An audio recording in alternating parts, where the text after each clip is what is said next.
يكون تيغي يكون ويدا غدي سلان الزول في الاول ندم مثلا ان فكيونا نتذويل توسع ذي مغناسن نتوكدوت ذي مغناسن نتكراولا نتلويث الحراك لا ريفوليسيون دو سورير ذويذ إذ ورد نسقردش تمثال يعنان غف تكدوث نا كنيس نقار في تكدوث نا ثزرفان ثغرفانت. Donc, nos invités d'aujourd'hui, on accueille parmi nous Monsieur Ali Qaidi, enseignant en philosophie. Azul Flek. Azul, donc merci pour l'invitation. Notre ami militant du Hirak, Jabla Seyri, Azul. Azul Kamal, merci pour l'invitation. Merci d'avoir répondu à notre invitation. Donc, comme vous savez que depuis le début du Hirak, le débat politique s'est installé sur la scène nationale, le peuple s'est réapproprié les espaces de débat, et dans les médias sociaux, dans les télévisions, tout le monde réclame la démocratie, tout le monde parle de démocratie, y compris dans le Coran islamiste, qui a dit qu'à un certain moment que démocratie est coffre. Donc, وذي لنا وكذي السرتيث ذيث تكراولايين نتلويث تمسلينا في تكذوث تمسلينا في تكذوذا تمسلينا في اللي ميون على مران انوين اذ الصح انوين يتسخدم كان وكذا يوض سازكا الحكومه. On ne sait pas qui réellement est démocrate, qui réellement croit en ces valeurs de liberté et de toutes les libertés qui vont permettre à la population algérienne, au peuple algérien, de vivre comme il l'espère. Donc, on parle toujours de cette révolution a mis un slogan en avant. Donc, cette révolution, à chaque vendredi, à chaque dimanche, on entend dans les manifestations Jazair Houra Démocratia, pour une Algérie libre et démocratique. Selon vous, c'est quoi ces concepts, libre et démocratique? Rapidement, est-ce que vous pouvez nous donner votre lecture de compréhension de ces deux concepts-là? Allez. Pour le concept de la liberté, c'est vaste, donc on ne peut pas le définir en quelques minutes, mais lorsqu'on parle d'une Algérie libre, donc un slogan, et dans tous les slogans, il y a une part de revendication, donc les Algériens veulent plus de liberté. Pour dire qu'ils n'ont aucune liberté, ça c'est faux, mais ils veulent plus de liberté qu'ils en ont maintenant. Donc, ils veulent aller pour plus de liberté. Et en politique, quelles sont ces libertés? C'est les libertés individuelles et collectives. Ce n'est pas des libertés métaphysiques, c'est des libertés qui sont concrètes. Donc, ils veulent se libérer. Donc, il y a cette volonté de se libérer, ou bien ce désir de se libérer. Se libérer de quoi? De se libérer de quelques contraintes. Des contraintes politiques surtout par rapport au Hirak. Le Hirak qui, en quelque sorte, il veut se libérer des contraintes politiques parce que dans sa revendication de la liberté, il ne revendique pas une liberté absolue parce que sur les questions sociales et culturelles, il ne veut pas être libre. Il y a des contraintes, il n'a pas exprimé de l'État, il y a du pouvoir du système, il y a des contraintes aussi individuelles. Et de la société. Il n'a pas revendiqué des libertés dans la société. Il veut des libertés politiques, plus institutionnelles, donc des libertés que je qualifie de verticales. Il remet en question des contraintes verticales, celles qui viennent d'en haut vers le bas. Par contre, les contraintes qui sont à l'horizontale, dans les rapports des individus, ils ne sont pas remises en question. On voit par exemple que la société accepte facilement l'inégalité hommes-femmes, acceptent facilement des contraintes, par exemple, contre certaines libertés de conscience, par exemple, la liberté de conscience, la société accepte que des individus soient réprimés par rapport à sa liberté de conscience, mais ils veulent plus de liberté, donc on peut qualifier la liberté qu'ils revendiquent, c'est une liberté politique. Je ne suis pas d'accord qu'il y a une acceptation des libertés individuelles dans ce Hirak, parce qu'il y a une certaine façade qui est façonnée pour montrer la Silmiya et le Khawa, mais dans la réalité, quand on voit dans les réseaux sociaux, quand on voit dans les rapports, dans les débats, c'est le contraire. On reviendra là-dessus. Je dis le contraire, moi, de ce que vous dites. Non, je veux dire, c'est-à-dire que Tu as dit qu'il y a une certaine acceptation dans la société. Non, je dis le contraire. Je dis que dans la société, il y a un rejet de la liberté individuelle. Okay. Par contre, il revendique des libertés que je peux qualifier de politiques. C'est pour ça que je dis elle est verticale. Il remet en question des contraintes qui sont verticales, qui viennent de haut vers le bas. Par contre, les contraintes d'individu à individu, ce qu'on appelle, ce que Michel Foucault appelle les rapports de force horizontale, ceux-là ne sont pas remis en question. Ok. Désolé, j'ai mal compris. Cette définition de la démocratie selon la vision de Djebla. La démocratie, c'est-à-dire elle a quand même des moyens, puis un sens. Un sens, c'est-à-dire pour mettre une démocratie en application, ça prend des moyens. Ça prend, c'est-à-dire, je veux dire, des partis politiques, ça prend par exemple une liberté de presse, ça prend par exemple une liberté d'exercer la politique, ça prend des associations de la société civile, etc. Puis elle a un but, c'est bien sûr le pouvoir et arriver au pouvoir à travers les urnes. Ok? Ça, c'est en gros la démocratie connue. Pour moi, est-ce que l'Algérie maintenant est un pays démocratique ou non? Je dirais non. Pourquoi? Parce que tout a été manipulé par le pouvoir en place. Donc les partis qui sont agréés, ils ont toujours des limites à ne pas franchir, des lignes rouges, c'est-à-dire à ne pas franchir. Donc ils ont été agréés, ils ont accepté peut-être les règles du jeu dans la majorité. C'est-à-dire pour jouer le jeu du pouvoir. Mais en réalité, c'est-à-dire c'est une démocratie de façade qui montre qu'il y a des partis politiques, qu'il y a une liberté de presse, qu'il y a plusieurs chaînes de télévision, etc. Mais la réalité, c'est-à-dire il n'y a pas de liberté, il n'y a pas d'alternance au pouvoir. Le peuple n'exerce pas son pouvoir. Exactement, le peuple n'exerce pas son pouvoir. Pourquoi? Parce que les élections sont truquées auparavant, les résultats sont connus avant le dépouillement des résultats. Exactement. Donc, c'est une démocratie de façade et le pouvoir, bien sûr, a tout manipulé pour que tout le monde accepte les règles du jeu du pouvoir. Justement, parce qu'on arrive au concept de la démocratie, je ne t'ai pas laissé développer parce qu'on va revenir. Depuis les années 90, la démocratie a été rendue coffre par les partis islamistes. Et ils ont déclaré, nous avons des archives, les partis, dont le fils, il déclare que démocratia coffre. Et maintenant, les mêmes qui ont déclaré démocratia coffre, ils te disent maintenant, nous avons besoin de la démocratie pour gouverner. Et cette démocratie, selon eux, se limite à l'acte de vote, ce qui est ce qu'on appelle la légitimité populaire. Donc, sharia sha'biya. Est-ce que cette acceptation de la démocratie est une évolution de leur part, ces islamistes-là, ou bien une ruse? Je ne sais pas, ça, je ne peux pas dire que c'est une ruse ou une évolution parce qu'on n'a pas de données pour savoir ça. Mais il faut savoir ce que veut dire d'abord la démocratie. Qu'est-ce que c'est que la démocratie? Donc c'est le gouvernement du peuple.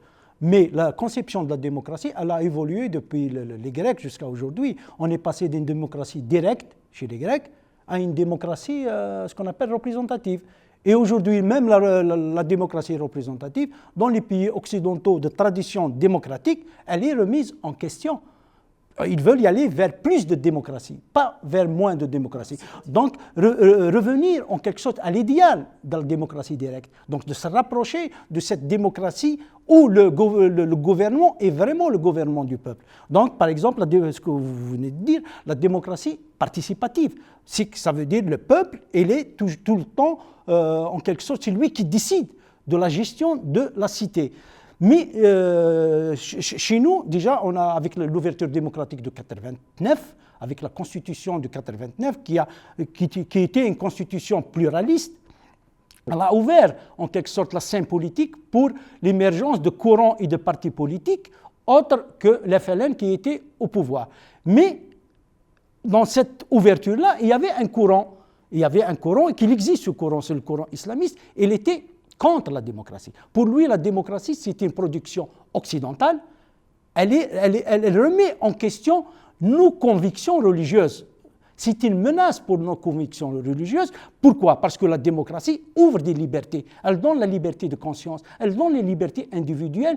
Ces libertés-là, dans le Coran islamiste, il ne veut pas de ces libertés-là parce que dans sa conception de l'État, il veut imposer une certaine façon de concevoir Dieu et de concevoir aussi la religion. Donc c'est pour ça, à cette époque-là, le fils, moi j'ai vécu à Bab el-Oued, donc j'étais à quelques mètres de Sunna, donc j'entendais ça, je sais ce que c'est. Donc aujourd'hui, il y a des gens qui disent que le fils, il était démocrate, on lui a enlevé, en quelque sorte, on l'a empêché d'accéder au pouvoir. Ça, c'est faux, il a toujours été contre la démocratie. Aujourd'hui, est-ce qu'ils ont évolué? Je ne sais pas. Dans leur discours, oui, ils ont évolué. Ils parlent de démocratie, mais est-ce que ça, ce n'est pas juste une posture et une stratégie?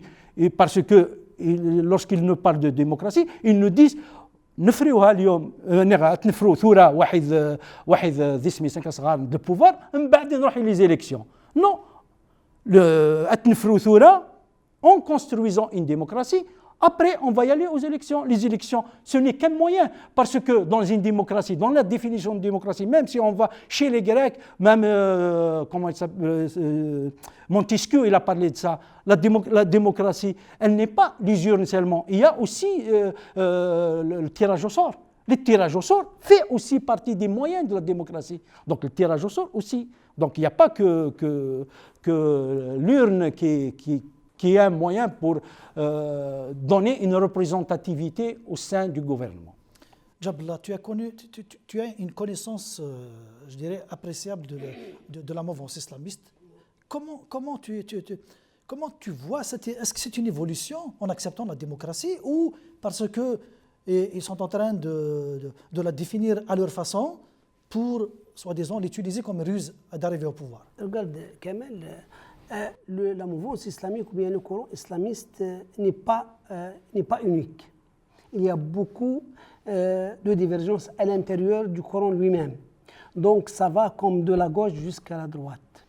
C'est-à-dire il y a ce qui se rapproche beaucoup plus de conservatisme. Et ça, je la considère comme une évolution. Une évolution.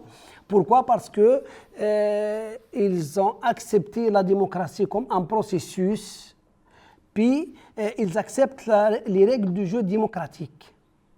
C'est-à-dire, ils acceptent la minorité, ils respectent la minorité, ils acceptent par exemple l'égalité homme-femme, ils acceptent par exemple le jugement du peuple, c'est-à-dire, etc., etc. Donc, c'est le peuple qui fait les lois et ces lois qui vont être appliquées. Ils défendent leurs valeurs sans les appuyer par la parole de Dieu. Par la parole de Dieu, comme tu l'as dit. Okay? Ça, c'est le conservatisme. Oui, mais le problème, dans les autres aussi, il y a des partis islamistes qui sont manipulés par le pouvoir, qui entrent dans le jeu du pouvoir et qui n'ont jamais le changement dans leur tête.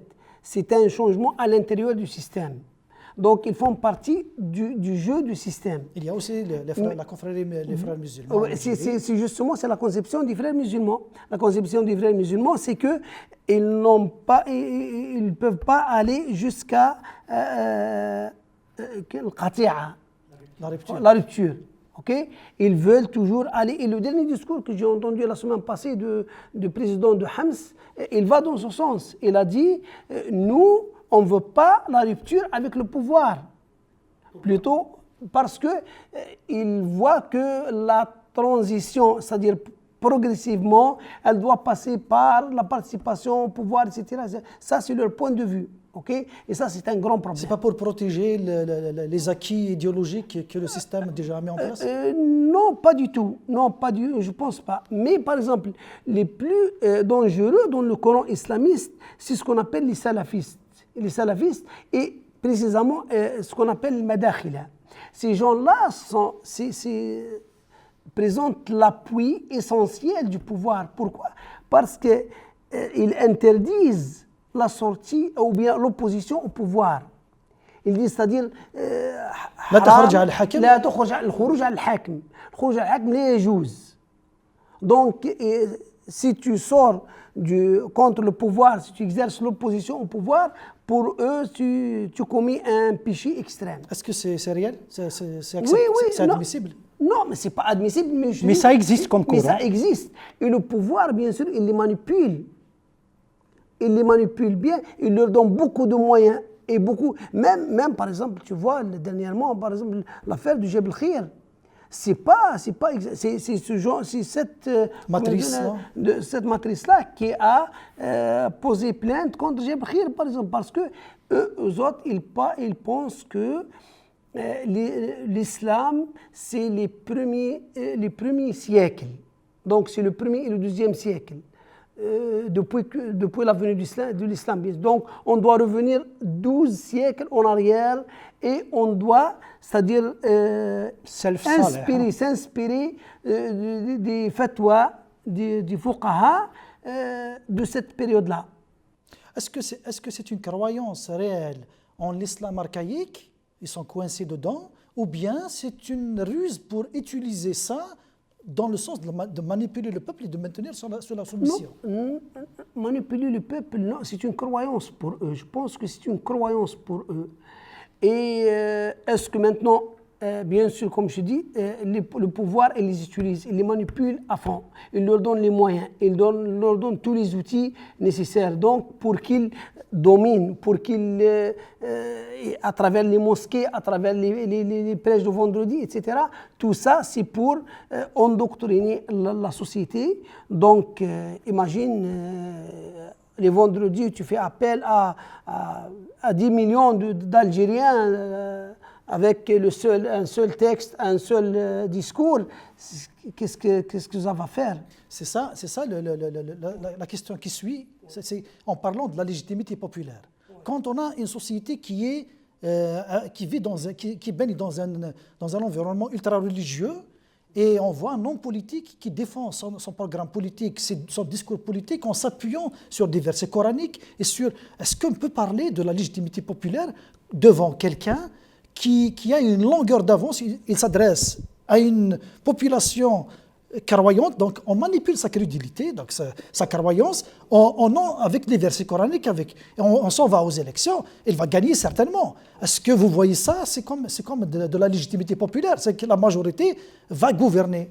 Mais si on, par exemple, on se met dans l'hypothèse qu'on est dans une démocratie, même si ce genre de Coran existe, il ne peut pas remettre en question la démocratie. Par exemple, on le voit dans certains pays occidentaux de tradition démocratique, et il y a des partis ou bien des courants politiques conservateurs qui arrivent au pouvoir, ils ne remettent pas en question le fonctionnement démocratique de l'État. Les valeurs. Oui, ils ne remettent pas en question. Ils vont essayer d'appliquer leur programme, peut-être avec un certain conservatisme, mais lorsqu'ils quittent le pouvoir, il va y avoir un autre. Mais qu'est-ce qui fait qu'ils n'ont pas le droit de toucher à ces valeurs-là? Donc il y a des garde-fous. Parce qu'il y a un consensus sur les libertés démocratiques. Il y a un consensus sur les principes démocratiques. C'est pour ça, ce qui est inquiétant chez nous, c'est qu'il y a des idéologies qui rejettent la démocratie. Ils remettent leur question de la démocratie. Et ces idéologies-là, ils ne sont pas seulement dans les institutions, elles sont aussi dans la société. Chez les Algériens, si tu poses des questions, tu poses des questions, tu discutes avec les gens, tu vas voir qu'il y en a beaucoup qui rejettent la démocratie. Pour eux, la démocratie, c'est une production occidentale. C'est une production alors que c'est universel.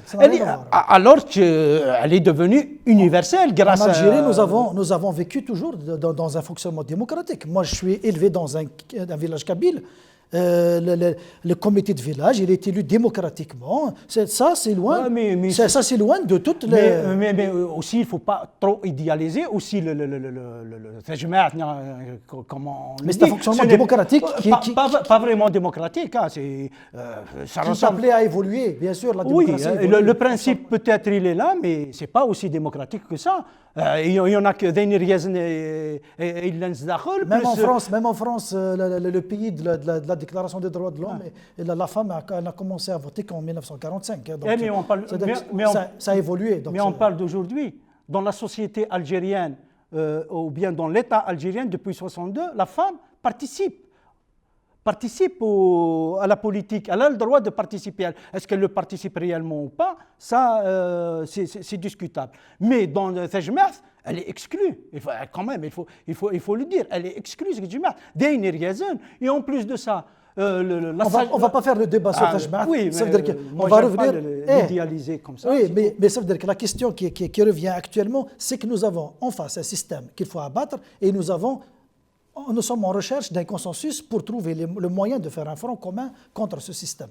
Mais il y a un problème de cette légitimité populaire qui est mal comprise par un certain courant et l'utilise comme argument. Actuellement, tu parles avec eux, ils disent « Sharaïa Shabiya ». نطيحوا النظام نروحوا الانتخابات وبعد اللي ربح ربح. C'est pour ça, Kamel, moi je dis toujours, profitons de cette période-là du Hirak, parce que le Hirak il exerce une pression sur le pouvoir. Donc c'est le rôle des élites qui doivent arriver ou bien converger vers un consensus sur une plateforme commune. Là où on va indiquer tout, parce que même, comme je dis au début de l'émission, c'est-à-dire la démocratie se prépare. Elle a des inputs et des outputs. Donc si tu n'as pas les inputs, tu ne peux pas avoir les outputs, ou bien tu vas les avoir d'une manière... Comme on dit en anglais, garbage in, garbage out. Exactement. C'est ça. Donc c'est ça. Donc il faut préparer le climat de la démocratie. Et moi, à mon sens, il faut, parce que l'État algérien n'a pas été fondé jusqu'à ce jour. Donc, il faut fonder l'État algérien, mettre les mécanismes à travers, par exemple, une assemblée constituante. C'est là où on va mettre, c'est-à-dire les bases d'un pays ou bien de la démocratie. Et après ça, on n'aura pas peur après d'avoir X ou Y au pouvoir. Parce qu'il est fixer les règles du jeu. Le jeu est balisé. OK? Mais sans ça, c'est-à-dire, mais il faut tenir en compte aussi que le pouvoir, ça l'arrange pas. Et il veut toujours jouer, c'est-à-dire manipuler les uns contre les autres. C'est pour ça maintenant la grande question, à mon sens, c'est que la société est divisée en deux. Ceux qui sont avec le pouvoir et qui marchent dans sa stratégie et qui sont contre le pouvoir et qui demandent une rupture. Ce n'est pas les islamistes ou les démocrates, parce qu'on peut trouver des démocrates qui sont avec le pouvoir, des laïcs qui sont avec le pouvoir et des islamistes qui sont contre le pouvoir et des démocrates qui sont contre le pouvoir. Donc maintenant, il faut faire la part des choses parce qu'il y en a des partis politiques islamistes et laïcs ou bien des démocrates qui jouent le jeu du pouvoir et les autres qui sont contre. À mon sens, les gens qui jouent ou bien qui demandent la rupture avec le pouvoir, c'est ces gens-là qui doivent se converger. Et je pense qu'il est possible. Je pense qu'il est très possible que ces gens-là, parce qu'il n'y a pas beaucoup de différends entre ces gens-là, ils peuvent faire quelque chose ensemble. Ali, selon toi, le principe de démocratie et de légitimité populaire, parce que nous avons besoin de faire de la pédagogie.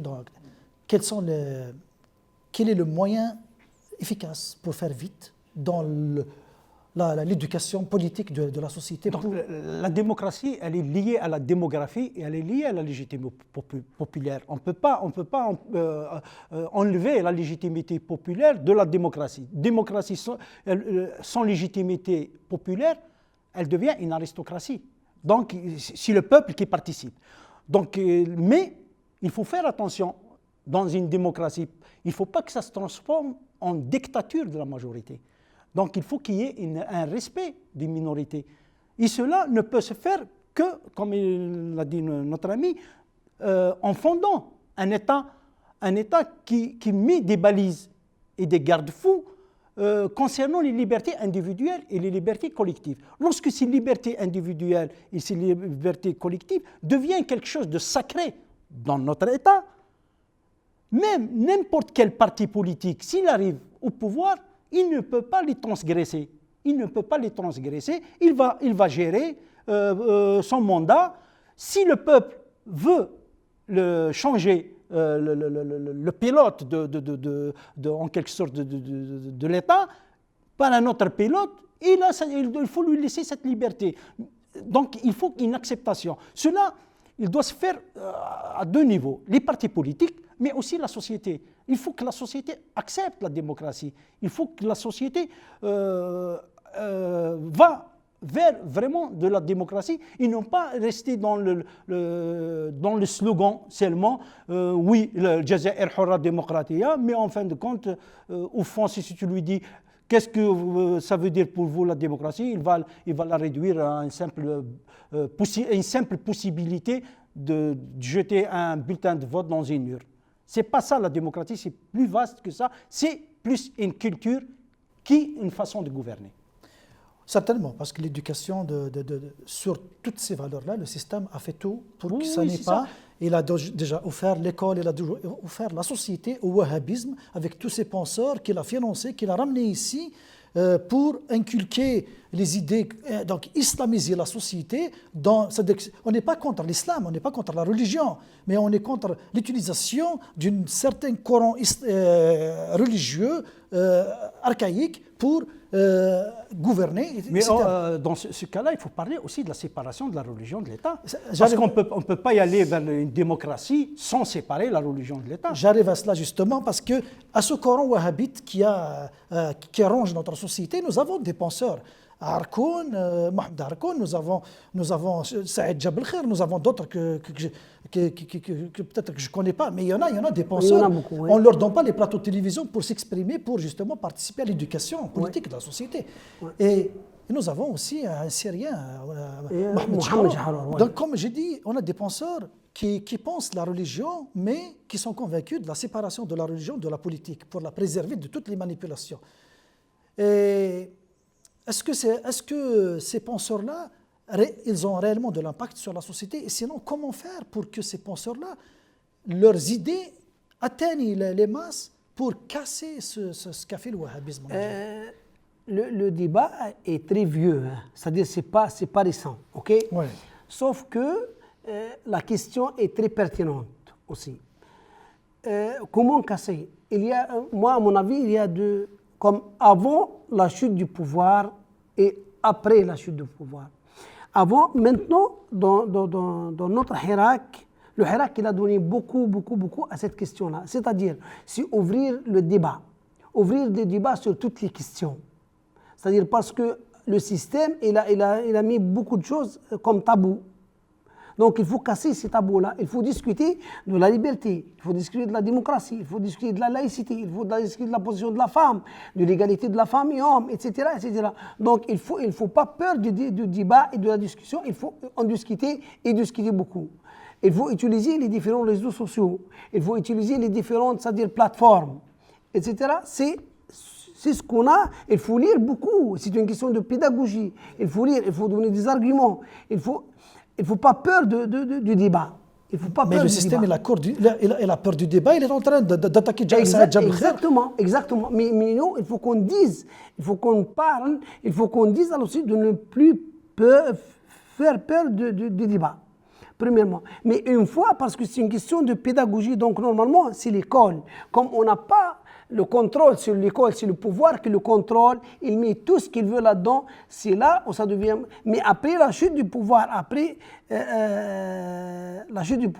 c'est sûr, c'est l'école qui va prendre la relève essentiellement à partir du primaire. Parce que c'est une question pédagogique, que ce soit pour la société, que ce soit pour les politiques, que ce soit pour les intellectuels, que ce soit pour les penseurs, etc. Donc c'est une question qui touche tout le monde et maintenant on n'a pas le choix de débattre, on n'a pas le choix d'ouvrir, de discuter de tous les sujets. Doit-on arriver à un consensus sur la place de la religion en politique avant la chute du système ou on doit attendre après? Non, il me semble que c'est une question, il ne faut pas oublier que la question de la laïcité, elle est posée même en Occident aujourd'hui. Hein. Ici au Québec, elle est posée, la question de la laïcité, elle est en justice ces jours-ci. La loi sur la laïcité, elle est en justice. Elle est attaquée par des Corans islamistes et aussi avec des Corans d'extrême gauche. Ici, elle est attaquée en justice. Mais on comprend que ce n'est pas le même environnement. Imaginez, ici elle est attaquée. Imaginez chez nous. Donc, la question de la laïcité, c'est une question qui va revenir tout le temps. Mais le problème chez nous, c'est qu'on ne débat pas. Ici, on débat sur la laïcité. Donc, il faut qu'il y ait, par exemple, le Hirak, il faut qu'il arrache des espaces pour débattre sur des questions pareilles. La laïcité, le rapport entre ce qu'on appelle le politique et le religieux. Mais cette question-là, si dans la vie quotidienne des citoyens, ils sont dans la sécularisation. Lorsque même اللي يخدم الحوايجيس نوكاس يخدم يبعد في ربي دي فوا كونتر ربي كونتر لا ريليجيون يخدم الحوايج دونك il sépare sa vie quotidienne de la partie religieuse. Mais lorsqu'il commence à penser à la chose, là il y a le problème. Donc dans son comportement, il est laïque. Même ce Hirak qui refuse le débat sur la laïcité. Mais dans son comportement de tous les jours, il ne revendique pas plus de religion. Il ne la revendique pas. Il agit, il fait des actions politiques. Il ne fait pas des actions religieuses. Et il est laïque dans son comportement. Mais lorsqu'il commence à penser à la chose, là, il y a le blocage. Donc ça veut dire il faut ouvrir, il faut qu'il y ait un travail intellectuel sur la question de la laïcité. Il faut que la société débatte sur le rapport de la religion à la politique et aussi arriver à cette solution qui est proposée par certains pays occidentaux, c'est que la religion, elle devrait rester dans la sphère privée, individuelle.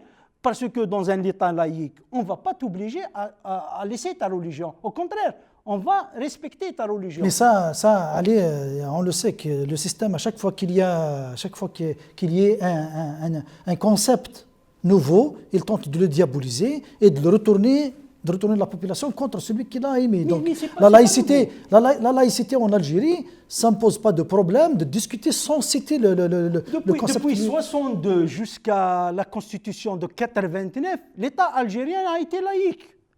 Ce n'est pas une république, islamique. Donc c'est quelque chose de profane.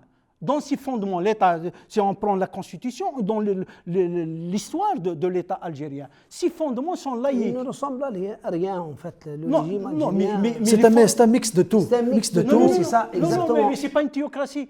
C'est pas une théocratie algérienne. Oui, je suis d'accord. Ce n'est pas une laïcité, ce n'est pas une démocratie, ce n'est pas une dictature. Lorsqu'on parle des fondements, lorsqu'on prend la Constitution, la République, lorsqu'on parle d'une République démocratique, on est dans le profane. On n'est pas dans la religion, on est dans le profane. C'est pour ça, pour les laïcs, il faut pas rejeter les fondements laïques de notre... Mais allez, tu es d'accord avec moi que le système algérien, avec sa constitution, que tu défends laïque et tout ça, il est en train d'exercer l'oppression pire que le régime iranien, qui est dans une théocratie. C'est ça. Donc le système, il est dans la manipulation de la religion, même si les textes, des fois, ils sont mal... On ne va pas rentrer, c'est un terrain glissant, c'est un autre débat, on ne va pas passer toute une émission là-dessus, sur les constitutions algériennes et la place de la religion en Algérie. Mais on parle à l'avenir maintenant et dans le consensus actuel qu'on cherche dans le Hirak. Actuellement, mon avis, Kamel, le consensus, il est comme inévitable. On doit y aller. Et ça, moi je dis maintenant, c'est la responsabilité de l'élite algérienne, de tous les Corans qui sont avec la rupture avec le régime.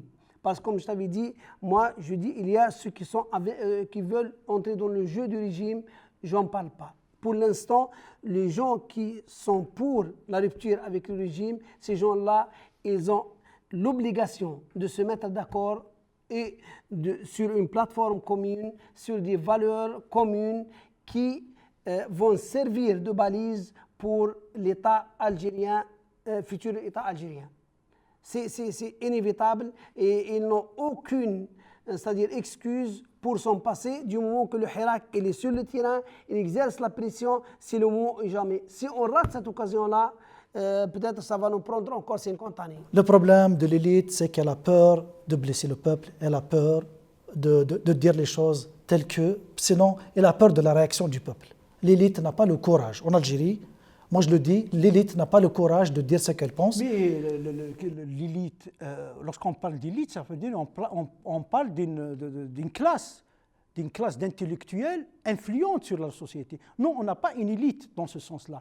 On a des individus, on a des intellectuels, chacun a sa façon de voir et chacun a sa façon en quelque sorte d'influencer. Et en même temps, chacun il présente un courant aussi. Oui, mais ce n'est pas une élite, parce qu'une élite, ça veut dire c'est toute une classe qui en quelque sorte, qui a un certain accord sur certaines on parle de certains acteurs qui ont un certain niveau intellectuels, intellectuel, qui pensent, mais dans la majorité, ils ont peur de la réaction du peuple.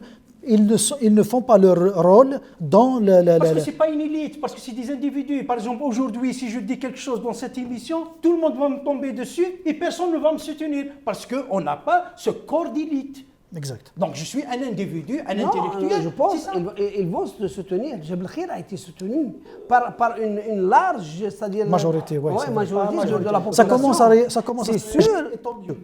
Donc, on arrive à la fin de l'émission. Je vous donne le mot de la fin. Ali, qu'est-ce que tu penses de tout ça? Donc, ça, la place de la démocratie et en général un résumé dans ce contexte algérien du Hirak. Je pense à Tocqueville en ce moment. Tocqueville dans la démocratie en Amérique. Pour lui, toutes les sociétés maintenant modernes, elles sont dans un processus qui va vers plus de liberté. Ça veut dire que nos sociétés sont condamnées à aller vers la liberté. Donc il y a une certaine providence vers la liberté. Donc il me semble que l'Algérie aussi, elle est condamnée à y aller vers plus de liberté et le Hirak veut plus de liberté. Maintenant, est-ce que si on arrive à un régime qui va essayer de limiter ces libertés, certainement il va y avoir des révoltes contre ça, parce que ça ne va pas marcher. Donc le gouvernement qui va y avoir d'ici quelques années, ou bien celui qui va venir demain, il doit ouvrir un petit peu. Donc c'est lié à la prise de conscience en général, la prise de conscience dans la société pour réagir s'il y a des déviations. Oui. Jabla, le mot de la fin. Moi, je compte beaucoup sur la jeunesse algérienne. La jeunesse algérienne, elle n'est pas... elle est très intelligente. Elle est très intelligente, puis elle sait vraiment où aller. Il faut juste lui donner la possibilité, l'occasion. Et le Hirak, je crois, c'est une belle opportunité pour la jeunesse algérienne pour qu'elle exprime son avis, pour qu'elle s'exprime, c'est-à-dire... qu'elle s'exprime en elle-même, elle croit en elle-même, puis je crois qu'elle est sur la bonne voie. La jeunesse doit croire en elle-même, c'est vrai. Oui. Elle ne doit pas regarder en arrière, exactement, être complexée de l'ancienne génération. L'ancienne génération est une source d'inspiration toujours. Et d'arrêter de faire comme leurs parents, de chercher une légitimité historique. Parce qu'ils sont tombés dedans, même les jeunes d'aujourd'hui. Elle a beaucoup d'avenir aussi. ثانمير merci d'avoir répondu à notre invitation. Merci كمال. كنت جا ذي لهنا ميرسي ثانمير في قبنيدنا غدي سلان اون دفكرت ساعد اذ ذويلت اذ دون ثانمير merci.